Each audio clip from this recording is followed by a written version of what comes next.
¿vale? Bueno, buenos días. Como bien han dicho, mi nombre es Mario. En redes sociales me podéis encontrar como Mario MRGR. No sé de qué época soy, pero bueno, yo soy de una época en la cual, como habían nombre y apellido muchos parecidos, pues hacíamos nombres más cortos, lo recortábamos y pues salió Mario MRGR y bueno, de ahí sale el nombre del perfil. Vale, en principio, para mi ponencia, mi charla, ponerle el apelativo que queráis, no voy a hacer mención en ningún momento a título de ningún tipo, ni doctorados, ni grados, ni másteres, porque a mí lo que me interesa de la ponencia que voy a hacer esta mañana es que os quedéis con el mensaje que os voy a transmitir.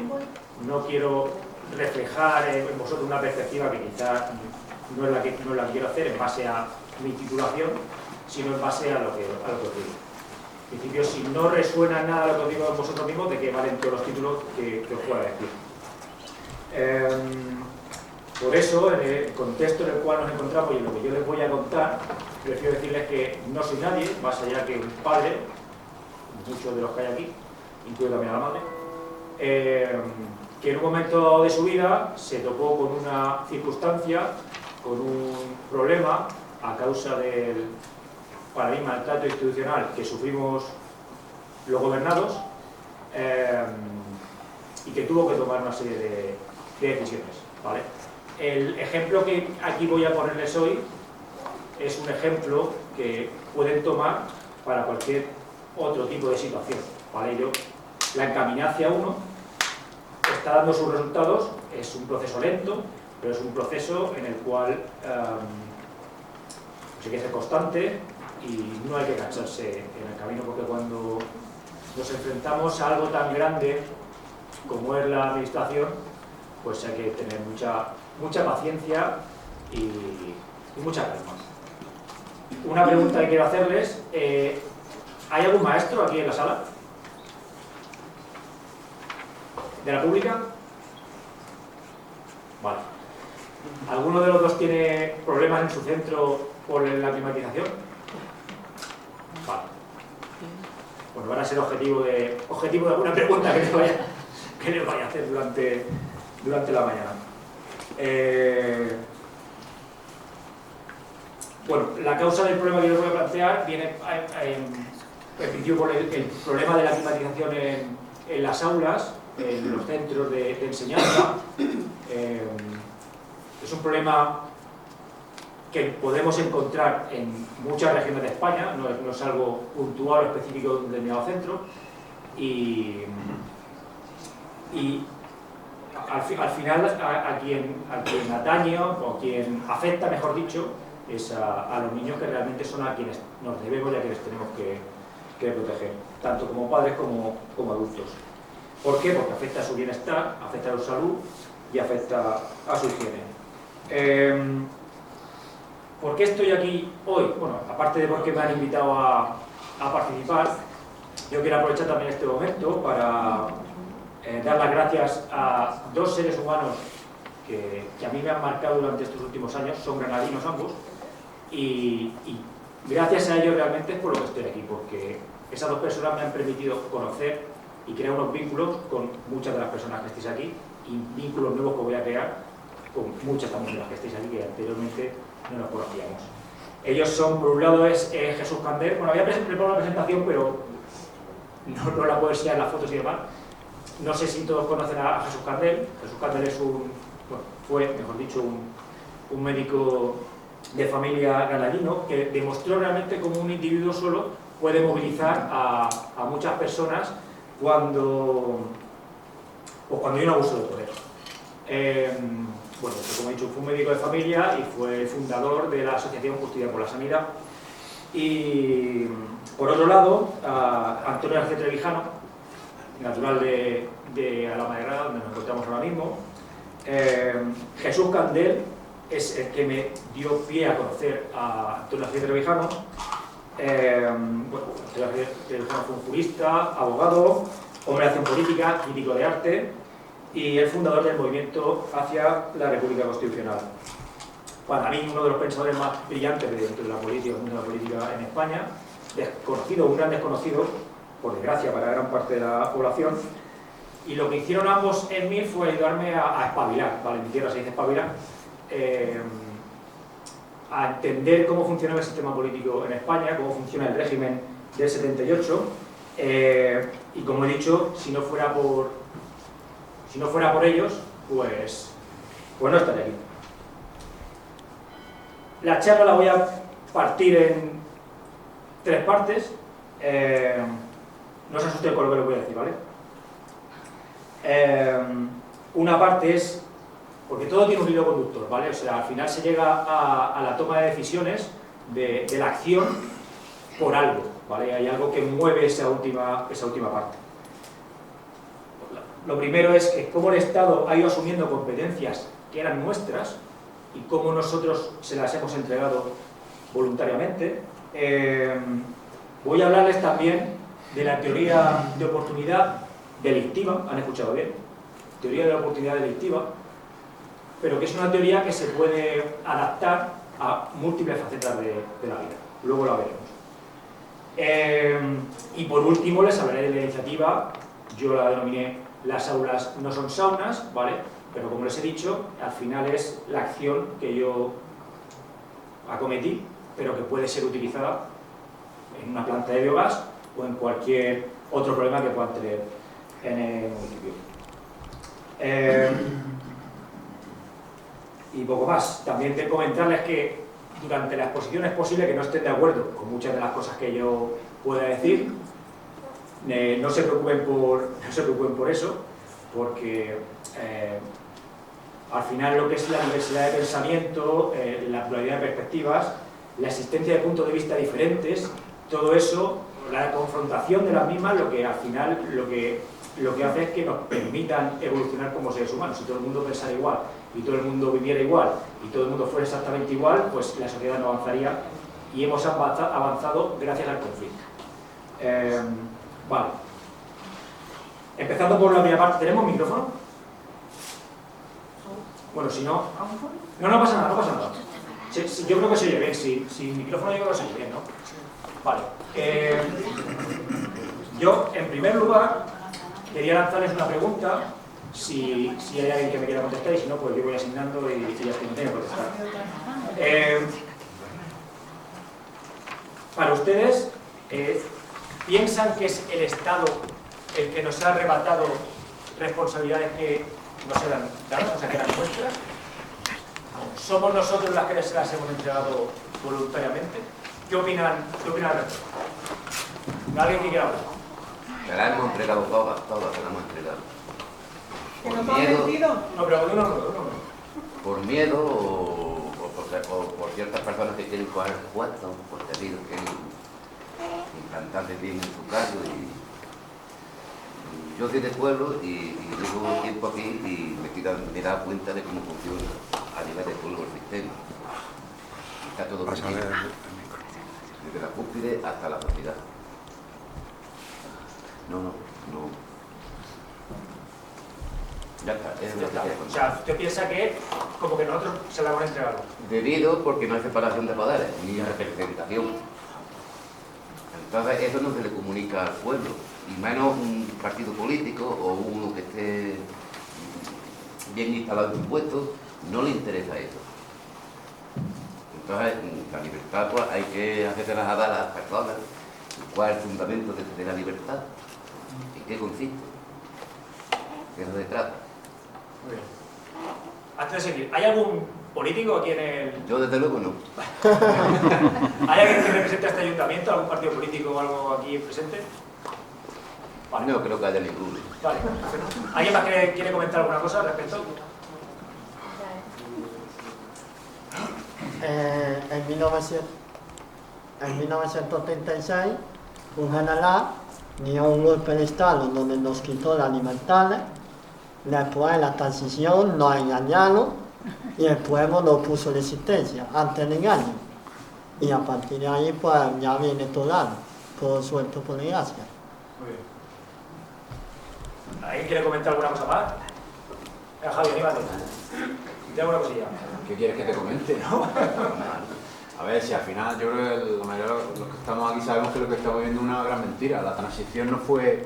La transición no vino a salvar al pueblo español y a darle la libertad a la ciudadanía. La transición fue un consenso entre las fuerzas políticas de aquella época para instalar un régimen que era como vivir en una jaula de oro. O sea, nos creemos libres porque tenemos ciertas libertades que cuando le vienen ganas nos las quitan, como se cargaron allá por el confinamiento un montón de negocios. Al cabo de un año el Tribunal Constitucional dijo que aquello era ilegal, que se había hecho como que no se tenía que haber hecho de la forma que se hizo y no con ninguna consecuencia. No dimitió nadie, ni nadie fue a la cárcel, ni pasó nada. O sea, eso evidencia que no vivimos en un sistema democrático. No podemos controlar la gestión del poder que hacen los políticos. Ese es el problema. Muy bien. Y por eso pasa lo que tú has contado ahora. Vale. Bueno, yo les voy a poner 3 ejemplos, ¿vale? De que respondan un poquito a esa pregunta. En cómo se comporta el Estado, cómo se ha ido comportando el Estado, no de ahora, sino desde hace muchos años hasta lo que hay hoy, ¿vale? Para confrontar un poco esa entrega voluntaria de responsabilidades nuestras y cómo el Estado, normalmente bajo la excusa del estado de bienestar, ha ido cogiendo esas facetas, esas cuestiones que eran responsabilidad nuestra. El primer ejemplo, yo creo que todos conocemos aquí a las confederaciones hidrográficas, ¿vale? Tengo una imagen aquí muy bonita, se la voy a un poco a describir y se la pueden imaginar. Antiguamente los cauces de los ríos eran mantenidos, eran limpiados no solamente por los ribereños, son las personas que vivían en la ribera de los ríos, sino también por aquellas personas que tenían un terreno que colindaba con el río, ¿vale? Entonces los cauces normalmente estaban siempre limpios. ¿Qué ha ocurrido con el paso de los años? Nacieron las confederaciones hidrográficas. Y lo que es la competencia en esa materia actualmente pertenece única y exclusivamente a las confederaciones hidrográficas. Imagínense un cauce de un río lleno de cañas, una junto a otra, lleno de plásticos, lleno de envases, lleno de animales, ¿vale? Y la competente para limpiar eso no lo hace. En 2019, veo a Baja del Seguro, donde yo vivo, reventó el río por 2 sitios. Casi nos ahogamos, ¿vale? Pues eso es una competencia, una responsabilidad, mejor dicho, una responsabilidad moral que anteriormente teníamos nosotros, que la ha suplantado el Estado. Por lo cual nosotros ya no limpiamos los ríos, los ensuciamos si puede ser, porque para eso pagamos impuestos. Y te multan si quitas las cañas. Eso va después. Que va a recaudar. Eso va después. Ese mensaje que he estado leyendo ya lo lanzó Tania Rodríguez de la Fuente. La época de la basura y tantas cosas. Bueno, pues ese es un ejemplo, ¿vale? Que serían los cauces de los ríos. Otro ejemplo tenemos en los pueblos. Esto es un pueblo pequeño. Yo nací en un pueblo pequeño. Y todavía la gente sale a limpiar las fachadas, las puertas de las casas. Y el pueblo normalmente está limpio. Normalmente está limpio, ¿vale? No quiero generalizar. El que es un cochino es un cochino. Pero antes había un respeto entre vecinos. Había una comunidad de vecinos que se encargaban de la limpieza de esas calles. Y normalmente estaba limpio. Porque si tu madre y tu padre te veían tirar algo a la calle, que mañana lo tenían que recoger ellos, o que lo tenía que recoger el vecino, ya se cuidaban muy mucho de que eso no ocurriera, ¿vale? Pero hoy no. Hoy no. Hoy la madre te ve tirando algo y te dice, tranquilo chiquito, no lo recojas, que para eso pagamos impuestos, ¿vale? Con lo cual, imaginaros la educación que se está recibiendo esos niños cuando están así. Se les suele echar la culpa a la gente nueva y hay mayores peores. Vale, entonces, bueno, aquí la imagen que tengo es una imagen antigua de un pueblo y una imagen moderna de un pueblo en el cual se ven muchos contenedores. Antiguamente no había contenedores, ¿vale? Y la gente estaba acostumbrada a sacar la bolsa de basura a una determinada hora, pasaba el camionico, recogía la bolsa de basura y el pueblo, ya os digo, siempre estaba limpio. casi siempre. Ahora vemos contenedores llenos de bolsas en el suelo, tirados, porque para eso pagamos impuestos. O sea, lo justificamos con eso, cuando realmente lo que estamos siendo es dependientes del ayuntamiento, dependientes de la administración, dependientes del Estado. Vale, y el último ejemplo, lástima que no lo puedan ver tampoco. No sé si recuerdan hace unos años la frase que dijo una ministra: no podemos pensar de ninguna de las formas que los hijos pertenecen a los padres. O sea, ya no se están metiendo con los vecinos, no se están metiendo con la colectividad, no se están metiendo con el barrio. Allá están introduciendo las familias. Lo que pretenden, lo que buscan es que dejemos a nuestros hijos, cuanto más pequeños sean mejor, en los centros de educación, para que sean otros los que los cuiden. ¿Por qué? Porque nosotros tenemos que trabajar, nosotros tenemos que producir, tenemos que mantener el Estado y tenemos también que servir de ayudas. Eso lo hablé yo con María Ángeles. Tenemos que servir también de ayuda a aquellos que reciben pagas, ¿vale? Por lo cual tenemos que mantener toda esa estructura y también tenemos que vivir.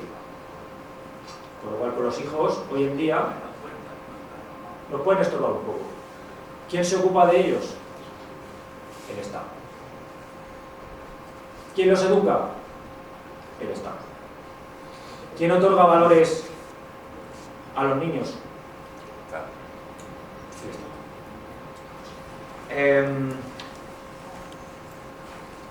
Otra cosa que les quería comentar, le toca así un poco a pinceladas, es el tema de, bueno, hay maestros aquí.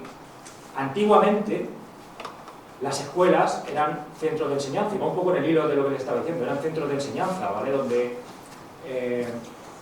nosotros acudíamos allí que nos transmitieran una serie de conocimientos. Y lo que era la base de la educación salía de la propia casa, de la propia familia. Sí que es cierto que luego allí en los centros se reforzaban determinadas cosas, pero como les acabo de decir, si yo dejo a mi hijo a las 8 de la mañana en el centro escolar, lo recojo a las 5 de la tarde, a las 5 de la tarde lo llevo a ballet, luego lo llevo a inglés y luego yo lo llevo a una clase de pádel, lo recojo a las 8, 8 y media de la tarde, ¿qué tiempo pasa esa criatura conmigo en mi casa? ¿Vale? Y luego llegan los fines de semana, los dejamos con los abuelos o esos momentos que tenemos que estar con ellos los pasamos delante de una televisión. ¿Vale?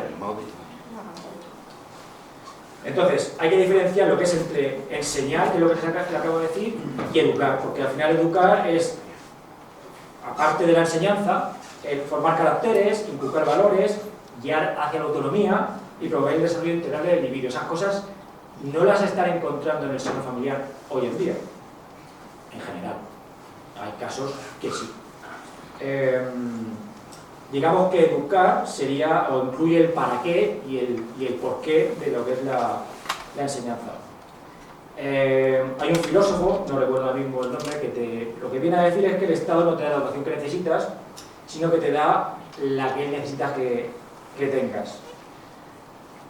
Más o menos ese era el resumen de la primera parte de lo que les quería comentar, ¿vale? Todo tiene un hilo conductor. En segundo lugar, les voy a hablar de la teoría de la oportunidad delictiva, pero orientada a cualquier aspecto de la vida.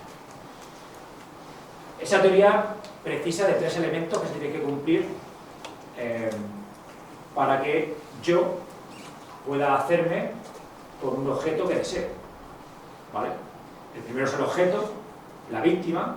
Si yo quiero robar algo, si yo quiero quedarme con algo que no tengo, primero tengo que detectar lo que sería el objetivo de la víctima. En segundo lugar, tiene que haber un motivo. Hay que buscar un motivo para poder hacer eso. Y en último lugar, se tiene que dar una oportunidad para que yo pueda hacerme con eso, ¿vale? Entonces, si eso lo adaptamos a este caso en concreto, y ya me va a servir de hilo conductor, tampoco me quiero alargar mucho, me va a servir de hilo conductor con la acción que yo he tomado, el objetivo está claro en este caso. Apaga. Es lo que estoy intentando. Claro. Cada puertita o lo que sea. Que no había música. Dale gol,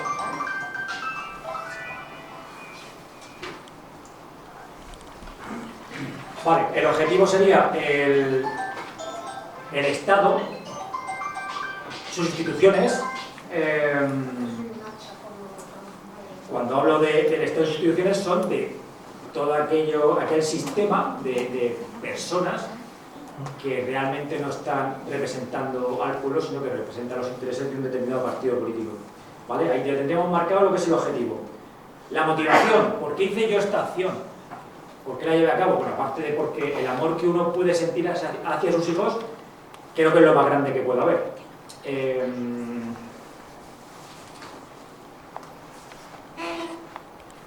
¿Qué les estaba diciendo? Vale, eso. Entonces, para un padre o una madre no existe mayor cuota de responsabilidad que la protección hacia un hijo.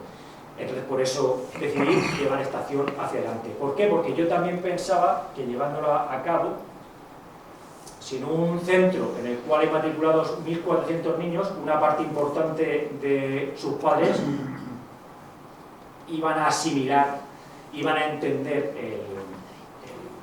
el maltrato institucional al que se les estaba sometiendo y iban a sumarse. Lógicamente tiene que ser una suma desde el individuo, pero con una colectividad. Esa sería la motivación, ¿vale? Los hijos.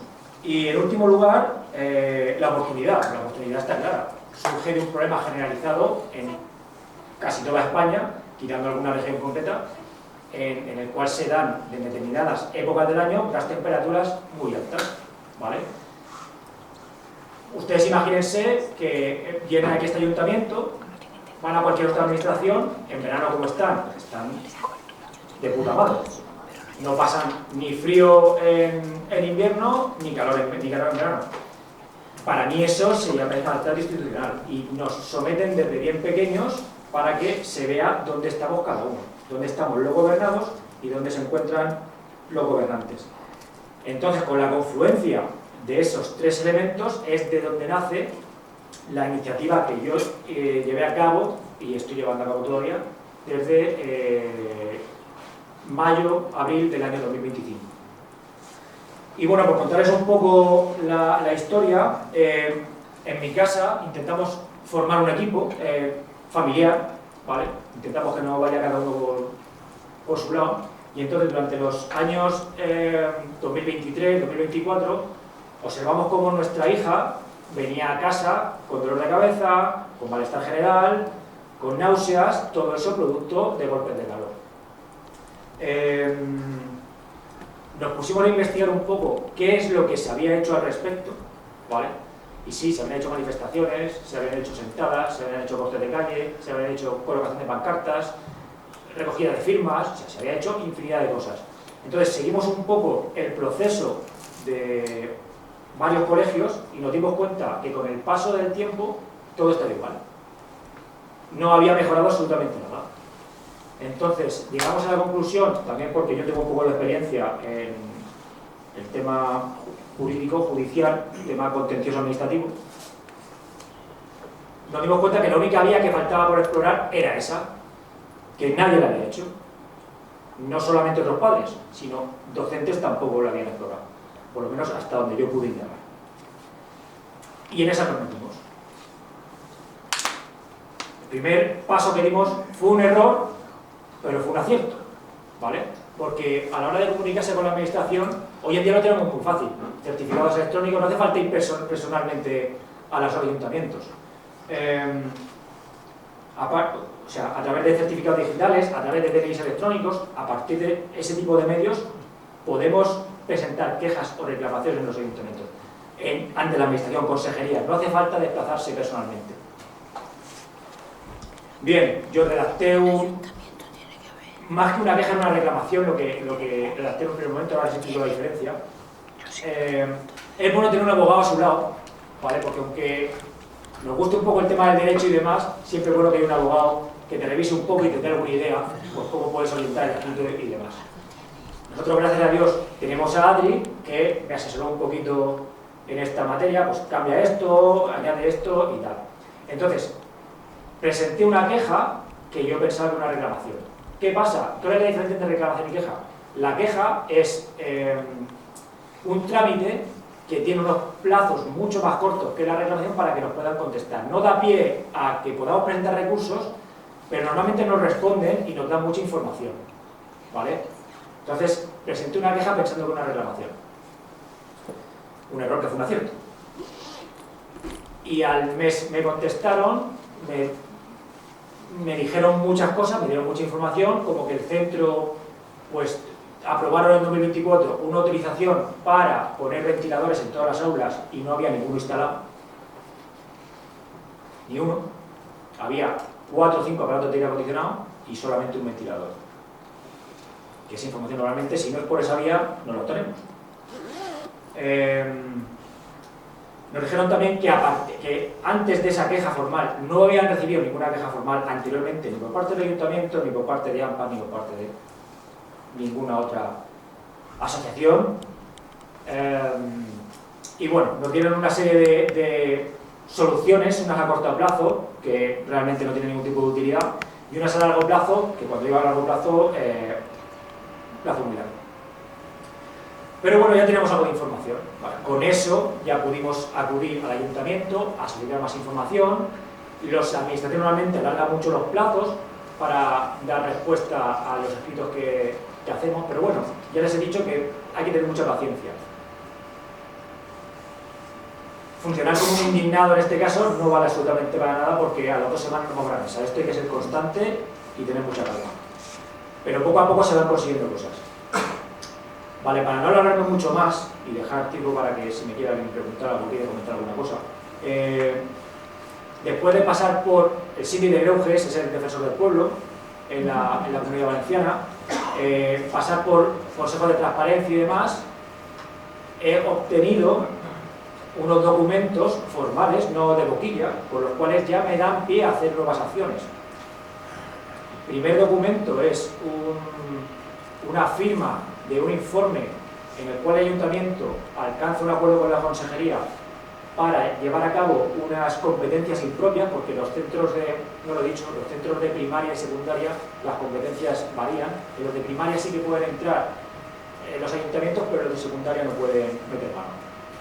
Entonces el ayuntamiento ya firma unas competencias impropias para desarrollar un proyecto de licitación y sacarlo a exposición pública. Eso lleva unos plazos, o sea, la administración funciona muy lenta.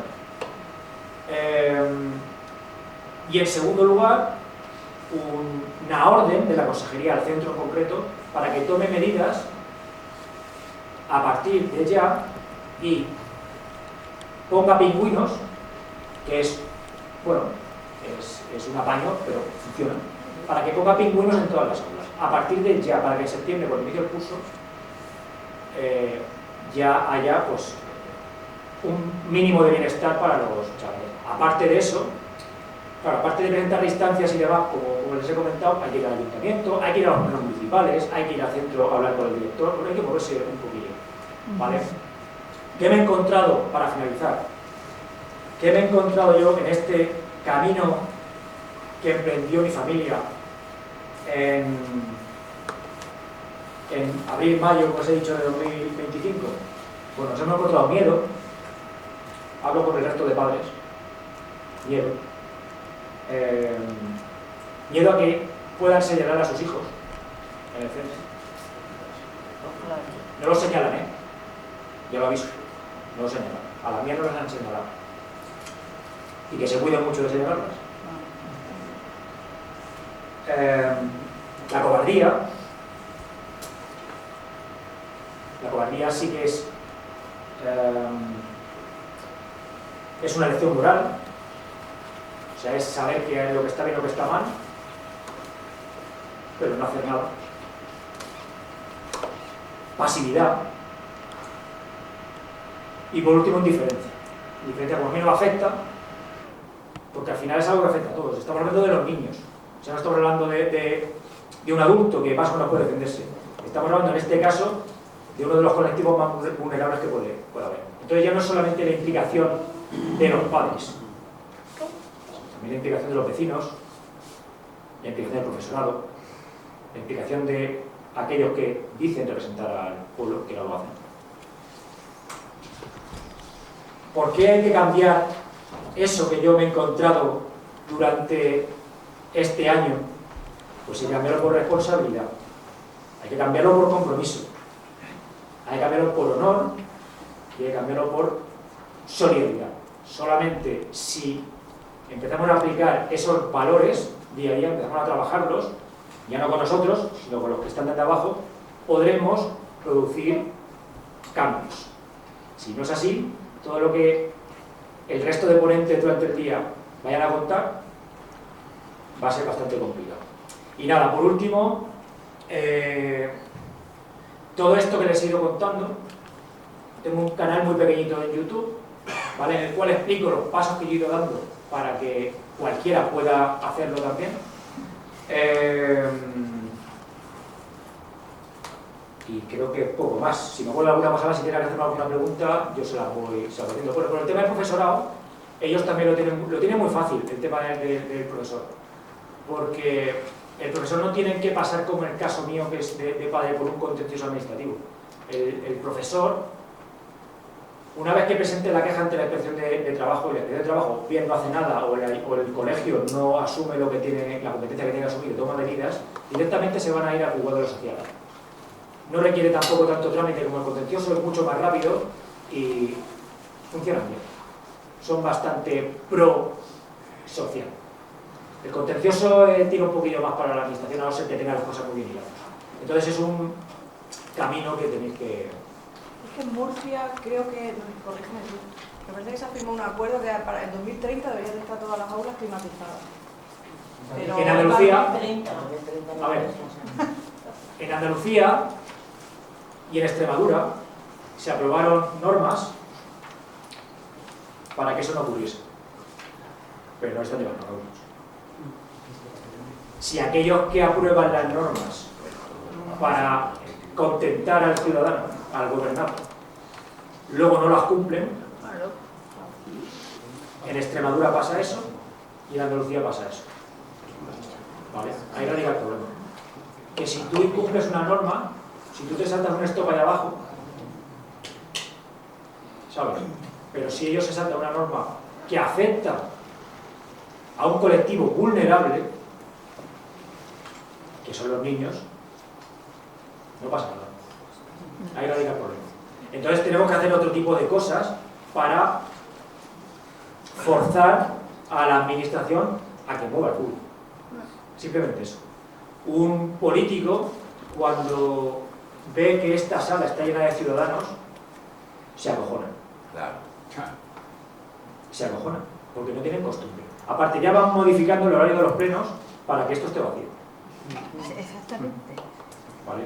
Eso lo hacen bien, pueden hacerlo.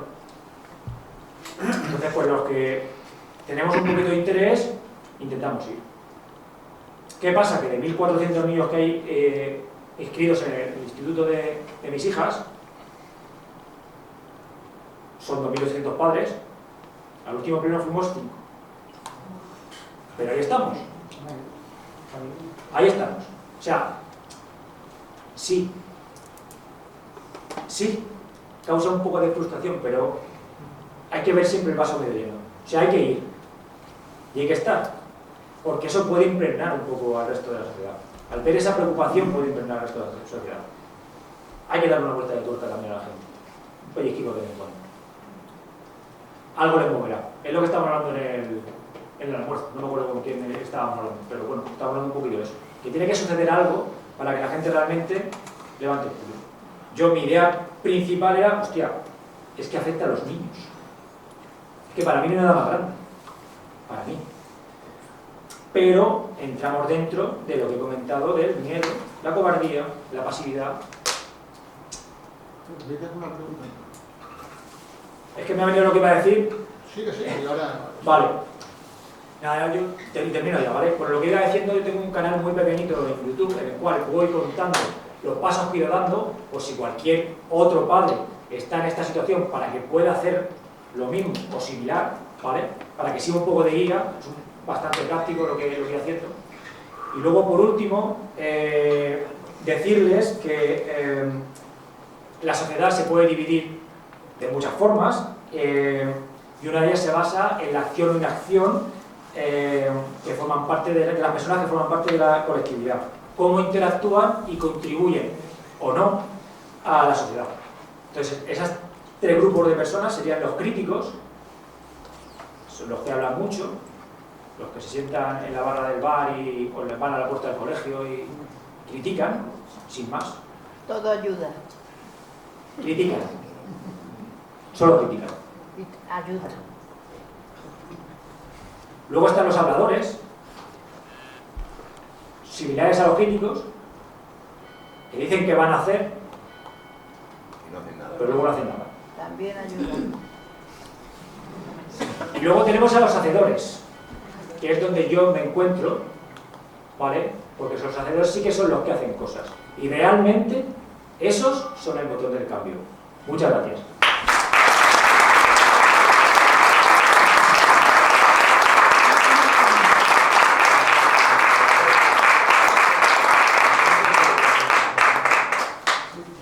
En relación a la acción que están llevando a cabo y que propone Anima a las personas, a los padres, ¿no tienes la sensación de que esa acción, porque al final es lo que estamos intentando cambiar la situación a la realidad española? Tenemos que tener un sentido estratégico de acción, puesto que nuestro tiempo es limitado, tenemos que defender a nuestros hijos, nuestro trabajo, nuestra situación personal, social. ¿No tienes la sensación de que para poder cambiar todo eso hay que apuntar más arriba? Porque entiendo lo que dices respecto a la temperatura de las aulas, pero es un síntoma. O sea, no estás atacando a la estructura. Correcto. Es un síntoma. Pero para llegar a la raíz, primero hay que afrontar los síntomas. Y yo sé cuál es la raíz, pero ella a lo mejor no. Entonces hay que empezar por algo. Si yo a ella le hablo de la raíz y no entiende nada, primero tendré que introducir los síntomas que pueda haber para buscar la cura. Mi opinión. Mi opinión. Ya les he dicho al principio que es posible que no estén de acuerdo con todo lo que yo diga, pero es tan respetable todo, una cosa como la otra. Yo veía los síntomas, y yo intento hablar por propia experiencia, ¿vale? Yo veía los síntomas, allá por el año 2014, 2015, los síntomas, pero yo nunca profundizaba en la raíz. Digo, hostia, ¿esto por qué pasa? Hasta que apareció, gracias a Jesús Candel, pasaron gente por el medio, pero desembocó en Antonio Centralija. Ese fue el eslabón que a mí me faltaba para unir la cadena. Pero primero tuve que estudiar los síntomas, observar los síntomas. Si no, no puedo llegar a lo otro. O sea, si yo directamente llego a lo otro... Una cosa es el trabajo intelectual. Sí. Y eso es pedagogía. Una cosa es el trabajo intelectual que estás haciendo ahora mismo, me parece perfecto, es pedagógico. Y otra cosa es la acción. Sí. Cuando tenemos que mover a la sociedad para cambiar la estructura del Estado, le pregunto, ¿no será más lógico explicar por dónde hay que cambiar al Estado? Es que te digo porque puedes remover y enfriar las aulas en verano, pero te has pasado 4 o 5 años. ¿Entiendes? Te lo digo porque soy abogado y sé lo que es un procedimiento judicial. Entonces, eso acaba en una sentencia que tendrás que ejecuten y a regañadientes la ejecutarán y probablemente la ejecuten mal. ¿Entiendes? Pero habrás pasado 5 o 6 años de energía social focalizada en un sí. Sí. Sí y no. El colegio llevan más o menos las quejas desde hace 10-15 años. Quejas. Críticos. Y no se ha hecho nada. Si esto que estoy haciendo yo hubiesen iniciado hace 15 años, ya estaría solucionado. Pero atacar ese síntoma es favorecer aquellas personas que realmente se acerquen, a ti ya he hablado de 1.400 niños, 2.800 padres, 4 en un pleno, esas 3 o 4 personas que sí que se van a acercar a ti, que sí que te van a preguntar, ahí es donde está realmente el trabajo. Ahí ya puedes ir a la raíz. Pero si tú sabes cómo funcionan las cosas, si sabes cómo está la sociedad hoy en día, te has dado cuenta de la dificultad que hay para transmitir determinadas cosas. Porque la gente, es lo que he dicho antes, no está comprometida socialmente. Yo no lo veo. Yo no lo veo. Entonces, con aquellos que sí que están comprometidos un poco, a ellos sí que les puedes ir hablando de... No hay un aire acondicionado en un aula. No hay. El director sí que tiene. El alumno no tiene. ¿Qué pasa? ¿Qué falla? A los niños lo ven. Y a los niños se les puede explicar. Yo en mi casa a mis hijas se lo explico. Otra cosa es que no sé cómo lo transmiten luego en el centro. Porque el trabajo, esto es solamente para los padres. Solo para padres. Yo a mis hijas les dije, bueno, hablar con otros alumnos y moveros. Yo no os voy a mover. Es un trabajo que tenéis que hacer vosotras. Y al profesor exactamente lo mismo. Tú como profesor sabrás hasta dónde quieres aguantar. Cada uno tiene que hacer su parte. Yo he hecho la de los padres. ¿Que han venido 3? 3. ¿Que fuéramos 1000? Ojalá. Que teniendo en cuenta el interés superior del menor, que nos implica a toda la sociedad, a todas las estructuras del Estado, que yo esperaba más implicación, sí. Pero bueno, hay que seguir trabajando. No hay otra. Hay que seguir y ser constante y no agotarse. No hay otra. Cuando llegue a esto, saldrá otra cosa. Yo no me voy a cansar. Sé cómo funciona la administración. Sé que la administración marca los plazos, la administración marca los tiempos y nosotros vamos un poco, nos demanda contra corriente, pero hay que estar ahí. Hay que ir a los plenos, hay que mirar las sedes electrónicas, hay que mirar los tablones de anuncios, que es pesado, sí, pero es pesado. Pero hay que hacerlo. Porque aquellos, como he dicho antes, aquellos que teóricamente deberían estar aquí sentados representando a los vecinos, no lo hacen. No lo hacen. La única forma de presionar socialmente a los que están aquí, si eso estuviera ahí, a los ayuntamientos. Las consejerías bajo prima, porque ahí ya nos pillan lejos. Pero los ayuntamientos, por la cercanía que hay, yo he visto alcaldes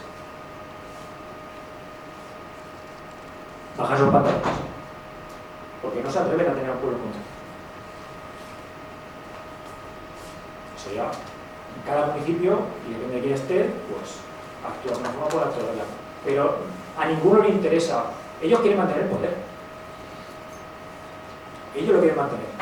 ¿Cuál es el alimento? Y entrando en otra cosa que no va con esto, pero ¿cuál es el alimento para que esta gente continúe el poder? El voto. No hay otra. Es la leña del fuego, para que el fuego se mantenga. Si no tienen leña, el fuego se apaga. Pues esto es exactamente lo mismo. Si toda esa gente que viene aquí, viene mosqueada, viene cabreada, viene contra mí, y yo no les hago caso y les paso por encima, luego a lo mejor ese sillón, que no lo he probado, pero se ve que tiene es bastante cómodo, lo pueden soltar. Ya, yo hablo siempre desde mi propia experiencia, lo que yo he visto y yo voy viviendo. Ya está, si alguien tiene alguna pregunta, algo que comentar.